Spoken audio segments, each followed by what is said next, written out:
This is Behind the Headlines, with behind-the-scenes analysis on issues affecting Pennsylvanians, sponsored by the Susquehanna Valley Center for Public Policy. Now, here's your host. Hi, from Philadelphia to Erie, from Pittsburgh to Wilkes-Barre, it's Behind the Headlines. I'm Charlie Greenewald, Senior Fellow for the Susquehanna Valley Center for Public Policy, and I'm joined by my co-host, Mara Donnelly. Mara, welcome to the show. Hello, Charlie. Mara, this is what is called a midterm election, yes. And this year we're going to see municipal elections in Pennsylvania. And a lot of our viewers don't realize how important these elections are to their day-to-day lives, do they? That's true. The municipal elections are probably more impactful on our daily lives than anything, so they are very, very important. And someone who we've had as a guest before, and who is probably one of the best authorities in the Commonwealth of Pennsylvania on municipalities, on local government, is Dave Sanko. Dave, welcome back to the show. Thanks. Of course, you are the Executive Director of the Pennsylvania State Association of Township Supervisors. Yes. And we're always happy to have you come and help enlighten us on some of these subjects. The midterm elections are coming up, and we do have municipal elections coming this year. What does this mean? What do they mean to Pennsylvanians? What are the consequences of them, Dave? Well, I think more often than not, if a local election, your local township supervisor, your local borough official has a greater ability on a day-to-day basis to be touching the lives of someone in their community than does a governor or a president of the United States. While those races typically get much more attention, it's the local offices that really are on the ground and is where all the work's done. So how do people become interested in running for these local positions, such as township supervisor? What makes them eligible? Can anybody run? Anybody can. What really makes them eligible is they care about their community. And they care about what it's going to look like in 10 years or 20 years. And they care about the quality of life in that community and making sure and they care about their kids and their grandkids. And that's why they get involved. And they can make a difference. And the most important criteria. Yeah. Dave, all 50 states have constitutions, and every state constitution lays out how that state will organize local governments and what the local governments will be and what their powers will be. Here in Pennsylvania, could you provide a quick primer for our viewers? What are the local governments in Pennsylvania? Well, within Pennsylvania, it's structured that everyone will live in a school district. Everyone will live in a county, and everyone will live in a municipality, and there are no overlaps between those three.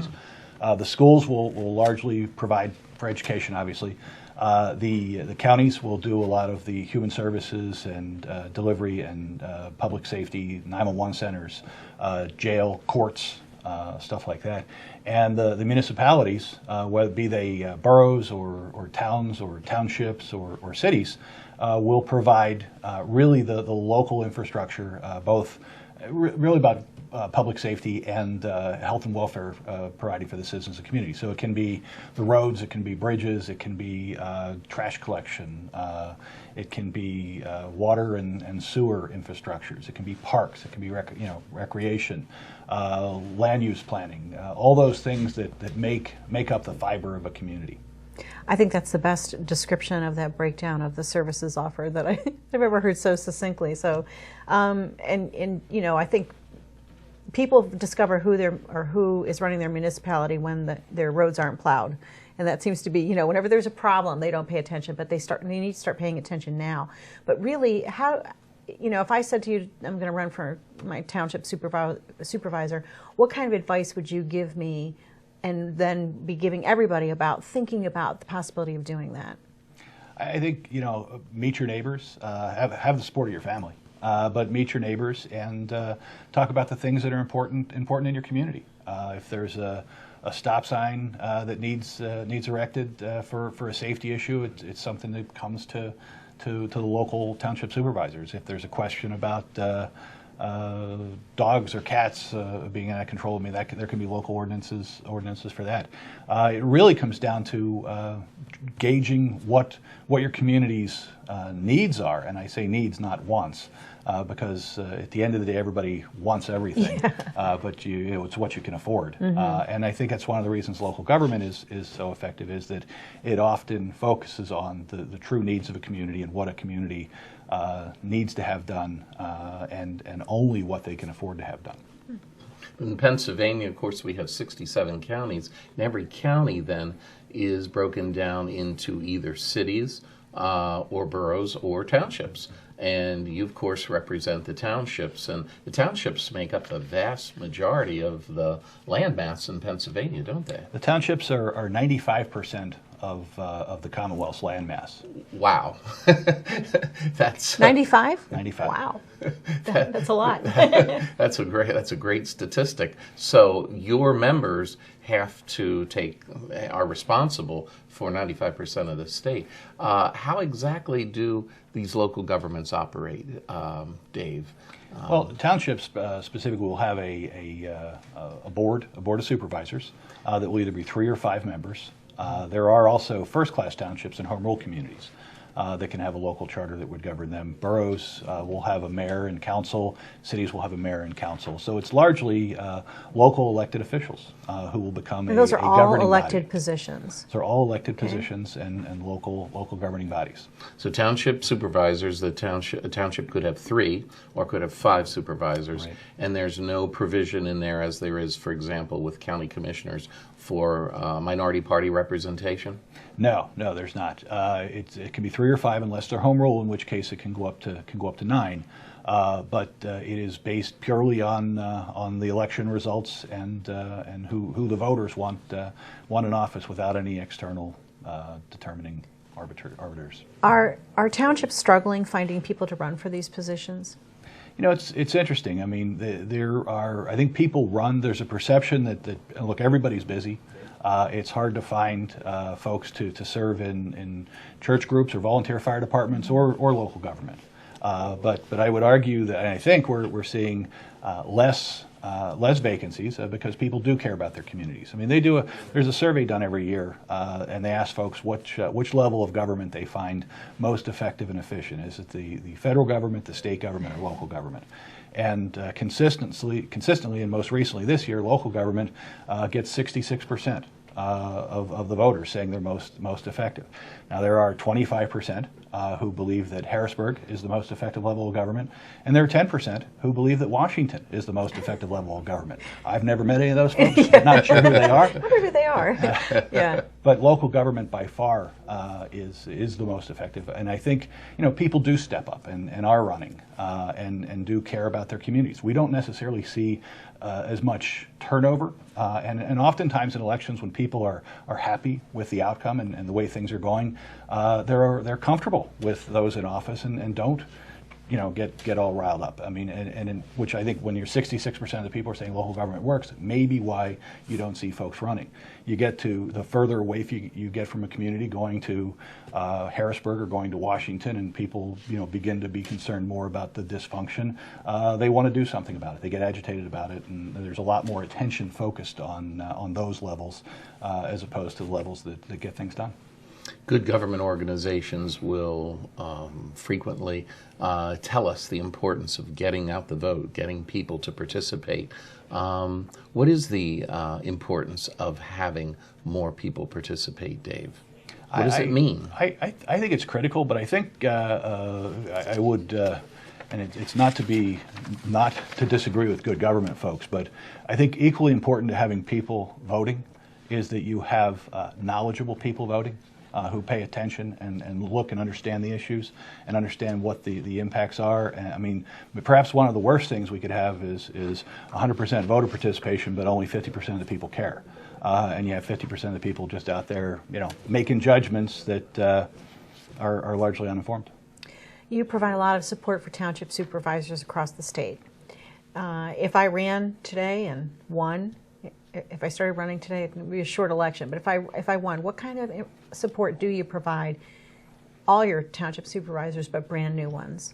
We will put on a series of training courses, but for newly elected officials, but we'll also do all the time act as a resource for information and the sharing of information, sharing of best practices, so that there may be a solution that's developed in a community in Wayne County in northeastern Pennsylvania, and the same issue and problem exists in Crawford County in the northwest, or Greene County in the southwest, or Berks County in central Pennsylvania, and it's our job to help share that, to help people learn the best practices. And nobody says everybody has to make the same mistakes all the time, over and over and over. So we'll provide that training and bring people together for the sharing of best practices, either in classrooms, webinars, or in some cases just phone conference calls. So people who make this decision to run are not going to have to do it in a vacuum. There's a lot of support available to them.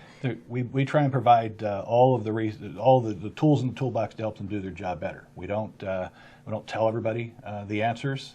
They've got to find the answers that are best for their community, because what works in one community may not work in another. So it's very driven to the needs of a local community. Dave, I didn't tell you, but I'm going into Morris Township in this election. I'm leading a write-in campaign for her to become a township supervisor. And when she wins, what would you say would be the first, second, third? What are the most typical problems that the newly elected township supervisor will encounter?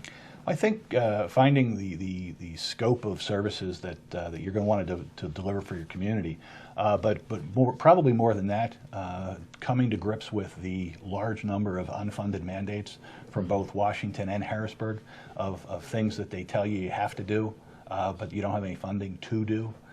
So instantly you're put into very difficult fiscal constraints and budgetary concerns, so that every day every decision you make is trying to figure out how to get 110 pennies out of every dollar.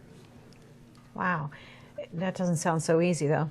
But that's what your organization's for too. You're here to support that sort of advocacy in Harrisburg and on the federal level as well. Yep, yeah. you bet. Do you have a number? How many unfunded mandates from Washington are there that township supervisors in Pennsylvania have to deal with? Oh my gosh! I'm putting you on the spot. I apologize, because I imagine it's a rather large number, isn't it? I would imagine that it is a very large number. I have a better guess at the Pennsylvania number. Okay. I know that there was a legislative commission that started looking at unfunded mandates and found that there were over 670 unfunded mandates that came from state government to municipal government. So as soon as Morris elected, she has to. I have a lot of reading to do. She has to become knowledgeable about those 670 mandates off the bat. That's overwhelming. It's an outrageous number of mandates, and half of those come from the court system, the other half from the legislature and the administrative agencies. But it's an extraordinary burden on local communities, and when faced with here's what we want done, somebody's got to pay for it. You do it and you pay for it has been the traditional mantra that comes from Washington and Harrisburg. Thank goodness for your organization. Well, the first thing I'm going to do is join PSATs. There you go. And start fighting these mandates. That'll be my first order of business. So, okay. Dave, what's in the last 30 seconds of this segment? What's coming up for your organization in the next year? Well, I think there will be a large number of newly elected officials, so we'll spend a lot of time doing introductory training. But at the same time, we will not lose focus on providing services for those who have been in office for longer periods of time and helping them advance, but also keeping boots on the ground, if you will, in both Harrisburg and Washington, as both of those towns seem to struggle with doing basic things like passing a budget. Local governments don't have the luxury of not passing a budget on time, so hopefully we can help them figure out how to get it done. You need to spend more time on the Hill and give some tutorials, Dave. We're out of time for this segment, but we look forward to you coming back very soon and updating us on what's going on with PSATs. Thanks. We'll be back with the second segment of Behind the Headlines right after this. Stay tuned. Behind the Headlines is brought to you as a public service by the Hospital and Health System Association of Pennsylvania, helping hospitals provide healing, health, and hope to communities across the state. And by the Pennsylvania Business Council, envisioning a commonwealth in which residents enjoy a very high quality of life in sustainable communities. The council works aggressively to define key long-term policy strategies and solutions to make the commonwealth more competitive, creating and sustaining a better Pennsylvania. Additional underwriting provided by the Worrell Corporation Foundation, based in Carlisle, Pennsylvania, by the Edward H. and Jeannie Arnold Foundation, and by the Pennsylvania Manufacturers Association. Business in Pennsylvania is our business. Behind the Headlines is also supported as a public service by Daily Express, transporting construction, farm, and industrial equipment throughout the United States, and by Blackford Ventures, LLC, a private equity firm seeking to make significant investments in real estate, proven business enterprises, and their leaders. Find out more at www.blackfordventures.com. And by the Pennsylvania Highway Information Association, the go-to source to learn about transportation projects and issues. Visit pahighwayinfo.org. Welcome back to the second segment of Behind the Headlines. On this segment, I'm joined by the chairman of Susquehanna Valley Center for Public Policy, Ed Arnold. Ed, welcome back to the show.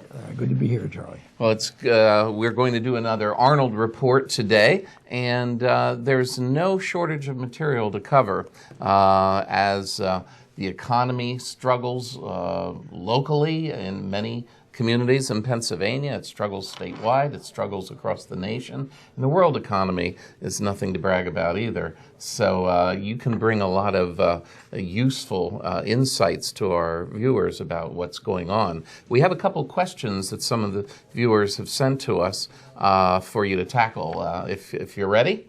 I sure am. Okay. Let's start with the first one.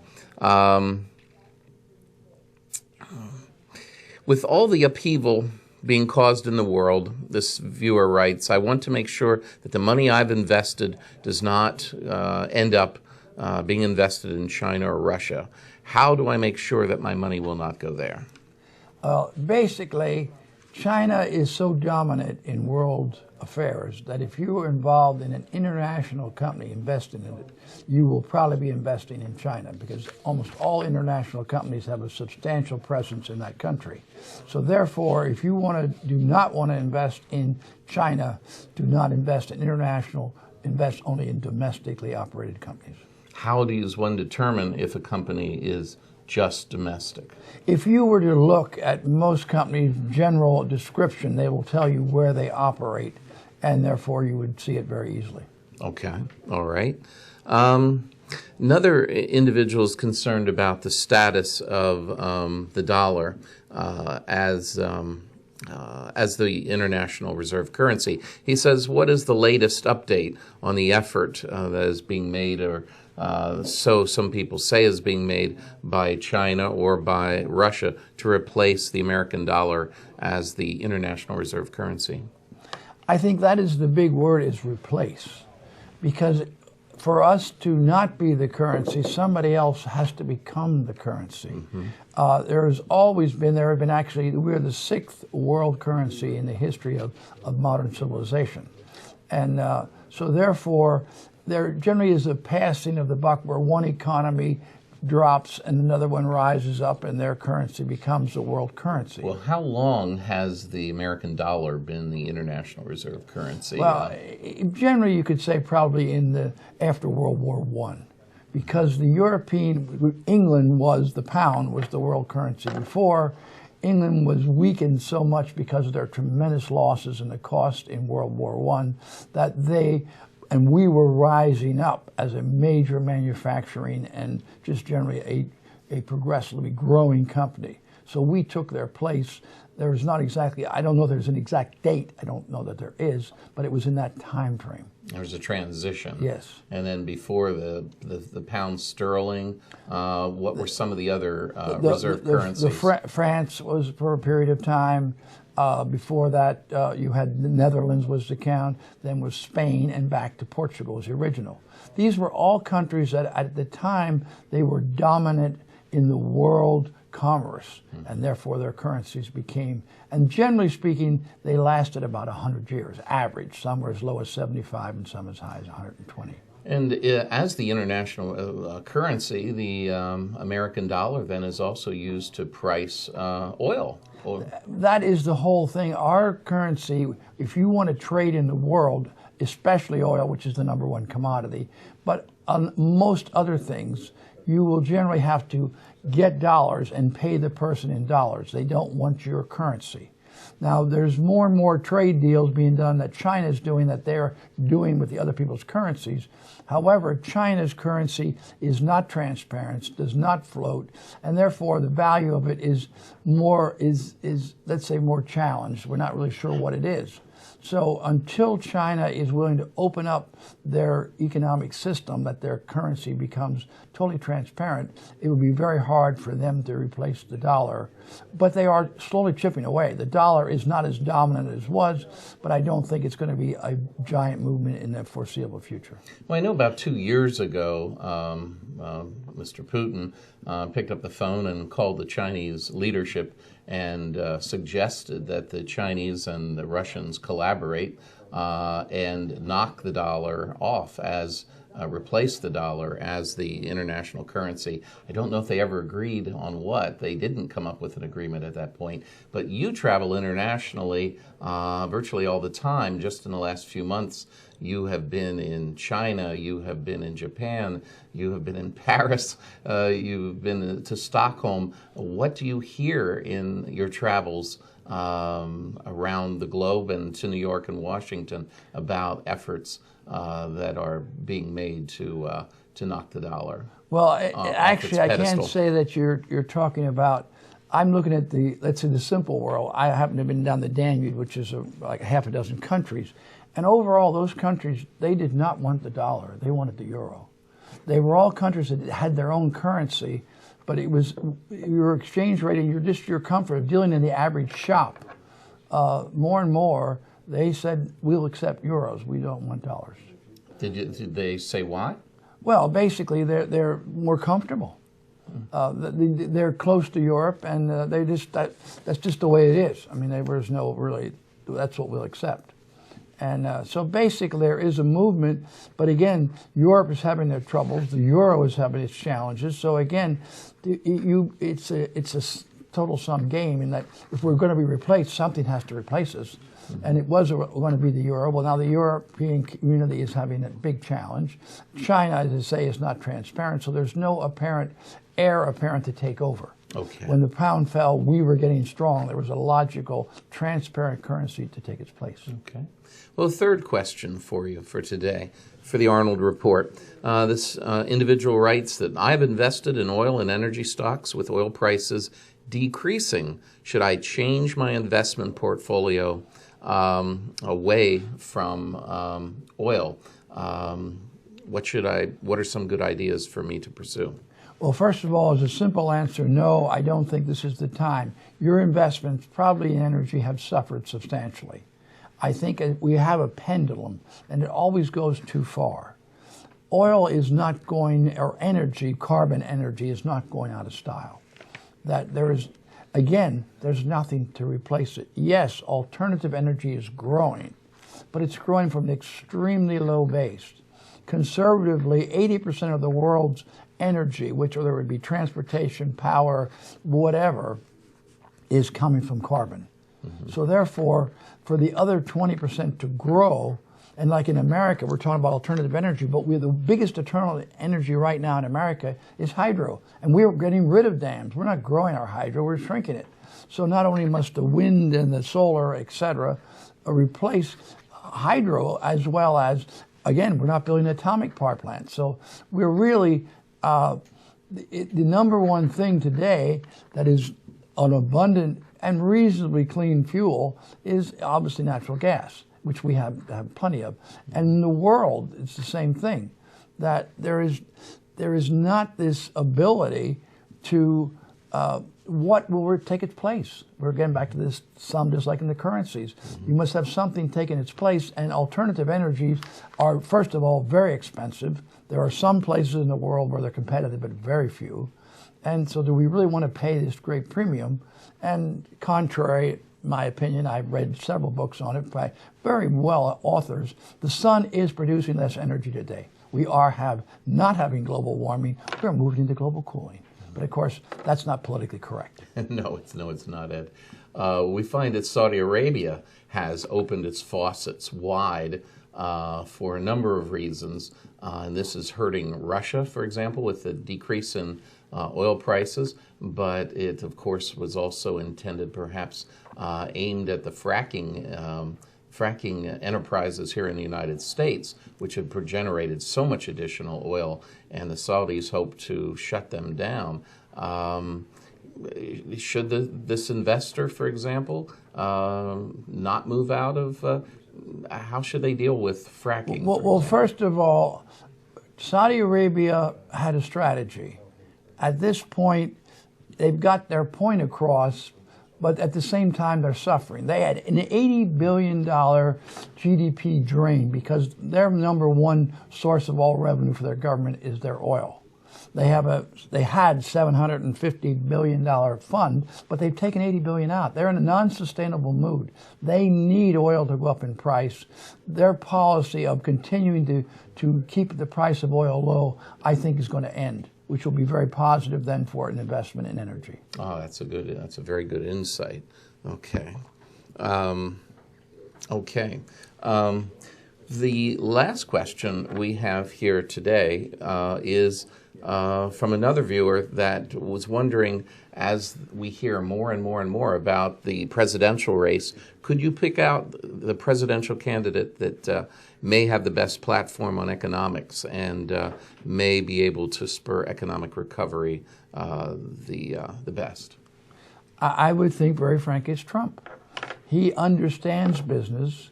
He realizes the challenges, and he is basically that old statement, you can't make an omelet without breaking eggs.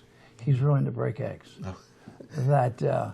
And so overall, he is obviously controversial, but right now we have major challenges. We have to think outside the box, and he definitely has the ability.